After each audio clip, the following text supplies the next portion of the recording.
Yo, what's going on, boys? Welcome back to the Juicecast. So I know it's been a bit once again. I apologize for the slight delay in these Juicecast episodes, but we are back now. Obviously, next weekend is going to be a big Juicecast episode anyway.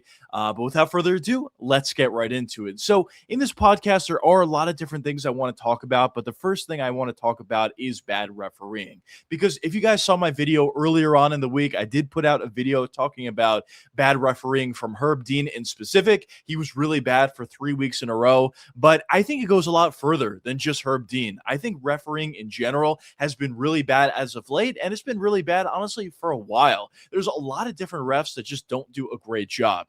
And I think it's very cyclical because at this point, a lot of fans are going at Herb Dean, but I've said this for a while. I think Herb Dean's career is kind of weird. In the beginning, I thought he was pretty good. Then he got really bad. Then he got pretty good again. And now, once again, he's getting really bad. So it's kind of, that up and down seesaw affair for a lot of these refs. And I think the same thing is true for other guys as well. Like Jason Herzog, he was really good for a while. Then he seemed kind of corrupt, honestly. And now he's just a bad ref, it seems like. And maybe he'll get better in the future. And the same thing could be said for Mark Goddard or other guys. There's so many other officials or refs that are really good, then bad, then really good, then bad. It's kind of a seesaw affair, but I think refereeing in general is really bad at this point. And I think the biggest issue with refereeing is not necessarily bad stoppages, although that does happen. The biggest issue with refereeing is the fouling.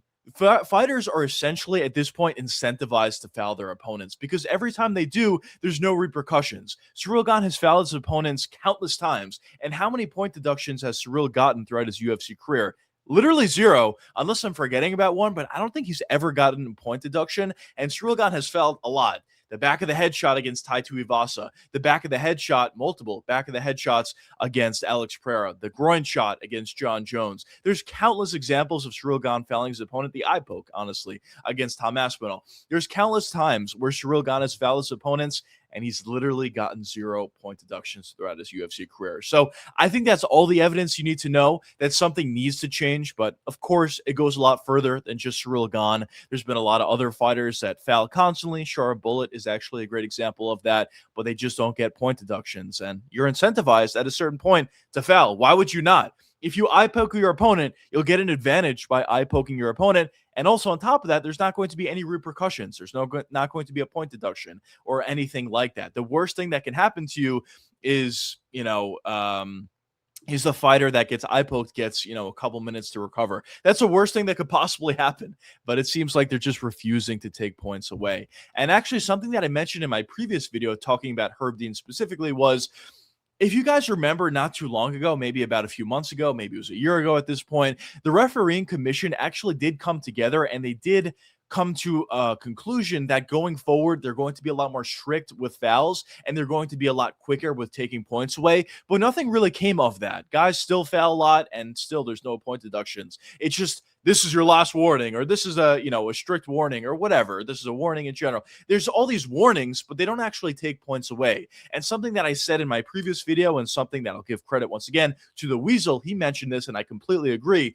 Every time a ref says, oh, this is your last warning, or I'm giving you a warning, or whatever, they're essentially telling the fighters that they got away with a foul. And going forward from there, why would they not foul again? Let's just get another warning, or maybe the ref may not even see it. So the refereeing is a pretty big problem. And I think actually, if you take a look at last weekend's card, UFC Bacau, the ref that did the first fight of the night, I don't know his name. He doesn't do too many fight cards. Maybe that was his first UFC card he's ever done. I don't remember him. I could be wrong on that. But anyways, he did a horrible job. If you take a look at the first fight of the night of that card between Jefferson and his opponent, forgetting his name, they're both not UFC caliber. They're not really memorable. The fight was terrible. But nonetheless, that ref was terrible. The stoppage everybody will focus on was really, really bad. Objectively, a horrible stoppage. So that was strike one. But also, if you take a look throughout the rest of the fight, he was really, really bad. So Jefferson was utilizing a lot of movement to get away, but he was landing more than his opponent. It was a boring fight. Jefferson was definitely, not fighting the most exciting fight in the world, but he was landing more than his opponent. And the ref constantly was going at Jefferson to, be a little bit more active and put a couple more shots together instead of his opponent, who was literally doing nothing. So I thought that was weird. The fact that he was going at him more so than his opponent, but also on the ground, there was a clip going around of Jefferson's opponent actually biting his ear, and the ref did nothing about it. Now, I guess in fairness, watching live, I didn't see that either. But nonetheless, it's just another thing that happened in the fight that the ref just didn't see. And of course, most importantly, the finish itself was just terrible. I don't know how you call a fight in that moment. Jefferson maybe was hurt a little bit, but it was a really, really bad stoppage. So that ref in particular is really bad, but he doesn't really do too many UFC cards. Maybe that's his first UFC card that he's ever done.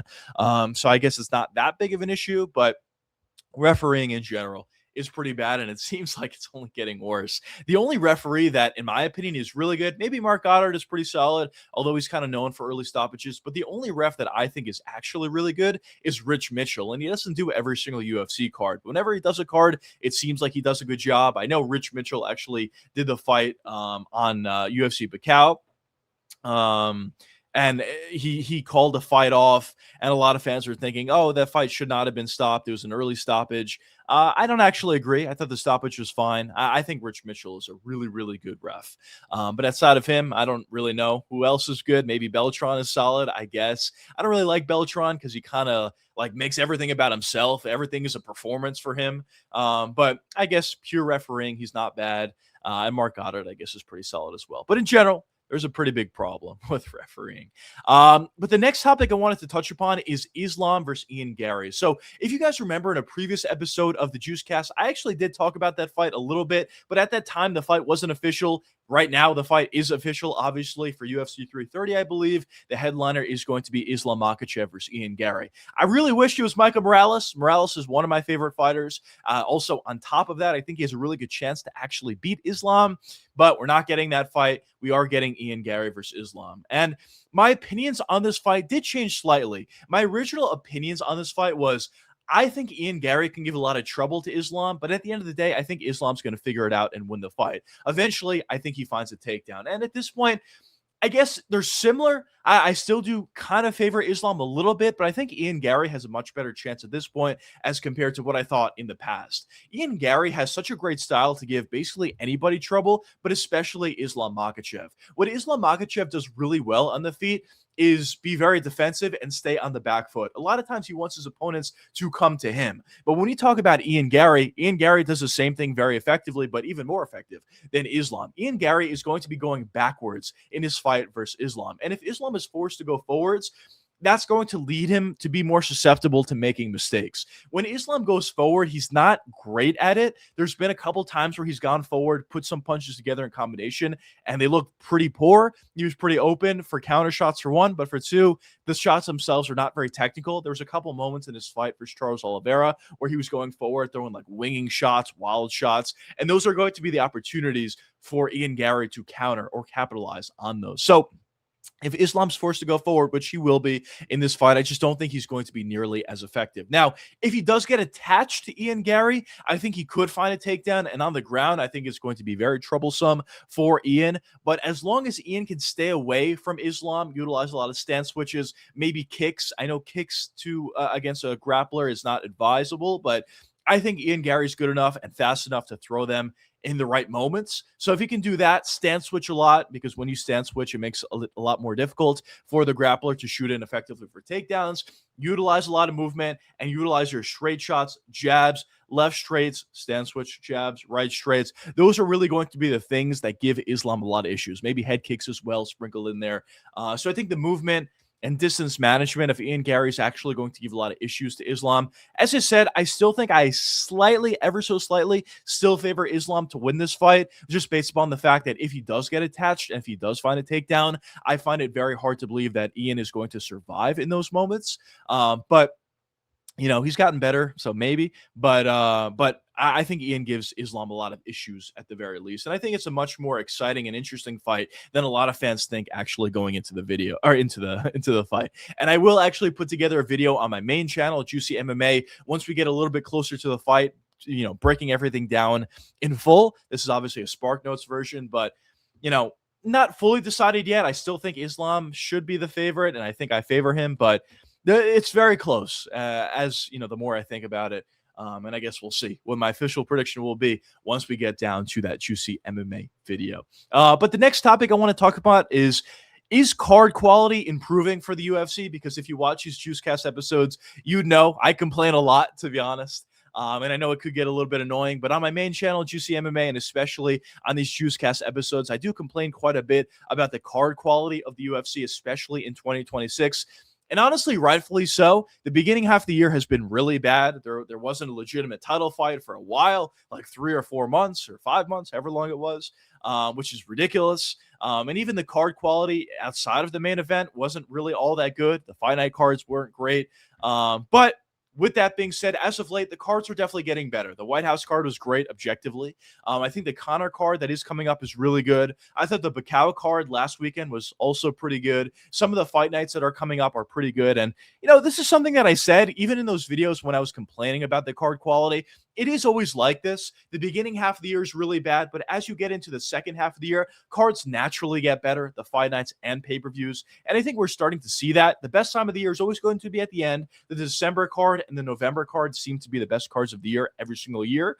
But card quality is definitely getting better at this point, and I'm happy about that. Is it, exactly to my liking? Maybe not necessarily, but these cards, at least for the White House card and at least for the Conor card, they're really good. You can't really say anything about it. The main event, Conor versus Max, should be fun. Is it a legitimate title fight? Obviously not, but whenever Conor fights, it's always fun.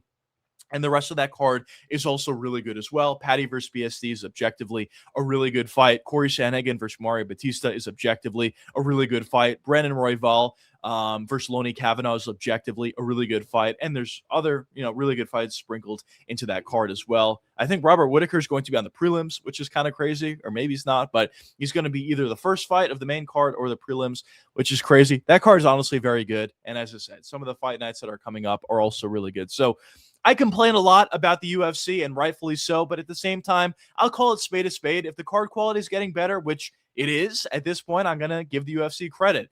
Could they do even better than what they're doing now? Of course. There's always room for improvement, but they're doing a good job, at least for these most recent cards, I would say.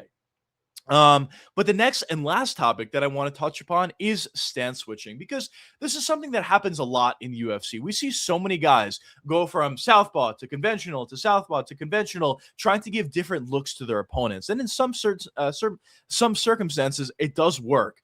If, let's say, you're an orthodox fighter, but you want to go to southpaw momentarily to land a body shot in an open stance, then okay, that makes a lot of sense. But I think we see it very frequently that guys are just stance switching just to stance switch or just to give their opponents a different look. And I actually think that's a negative thing. I don't think fighters should do that for multiple different reasons. For one, the defense. Usually, as a UFC fighter, you're going to have your main stance. Well, always. You're going to have your main stance, whether it's orthodox or whether it's southpaw. But in your secondary stance, let's say it's southpaw in this case, in your secondary stance, your defense is probably going to be a lot worse as compared to your conventional stance. And we see that a lot when guys switch into their secondary stance and all of a sudden they get tagged up with a bunch of big shots. Jared Cannonier is a great example of this. Every time he switched southpaw, maybe he was giving his opponents different looks. Maybe he was able to land some, additional shots from that secondary stance, but he was not nearly as good defensively as compared to how good he was in orthodox. I believe there's a couple fights where every time he would go southpaw, he would get cracked with a ginormous shot and he would get hurt. There's one fight in specific that I'm thinking about. I'm forgetting the opponent that he went up against, but it was in the Apex.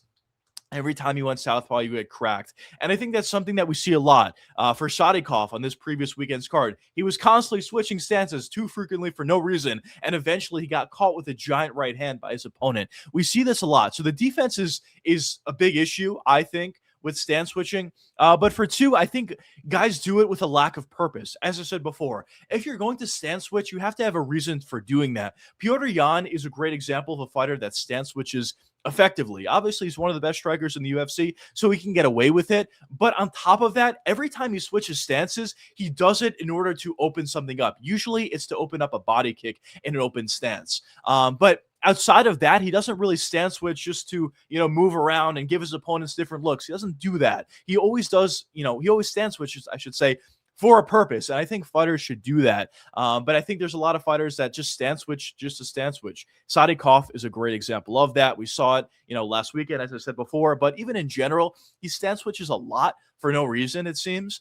And I'm not just trying to pick on Sadikov. There's a lot of other fighters that do that as well. But when you take a look at the best of the best, a lot of them don't really stand switch that much. Petr Yan does, but as I said, not that much. He's usually staying in his traditional stance and at times goes southpaw, but only does that when he's trying to land the body kick. But he's also one of the best strikers in the UFC, so he can get away with it. But Ilia Topuria is a great striker. He does not stand switch. Volkanovski could stand switch, but even he doesn't stand switch like too frequently or as frequently as you would expect. He only does it to open up certain shots.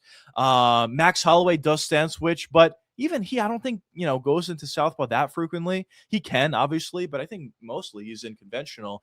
Who else? Who else is a really good striker? Joshua Van doesn't stand switch really much. I don't think he stand switches at all, actually. So a lot of these super high-level fighters and a lot of these super high-level strikers honestly don't stand switch that much. And if they do, it's to do something in specific, not just to give different looks to their opponents. So I kind of have an issue with stand switching. Obviously, you could theoretically give different looks to your opponents. Obviously, I guess it's cool if you can fight in either stance. And it is, it is effective if you get your calf kicked a lot and you have dead leg. All of a sudden, the ability to switch stances and still be able to be effective out of that secondary stance is obviously important. But I think fighters go to it way too frequently, and I just think it's a big issue for a lot of these guys. And I wouldn't advise it for a lot of these fighters. But yeah, that's kind of what I got for this episode of the Juicecast. I hope you guys enjoyed it. If you guys have any additional questions or concerns or whatever, be sure to let me know down below in the comment section. We are getting closer to the Conor card. I'm very excited. I guess you can't be too confident that Conor will fight until it actually happens. But we are getting closer. We're about a week away, maybe a little bit more than a week away from that Conor card. I hope he actually does fight. And as I said, the rest of the card also looks really good, but we'll kind of touch upon that a lot more in next week's episode of the Juicecast, and I do have something special planned for next week's episode of the Juicecast. But until then, I'll see you fellas in the next one. Peace out, boys.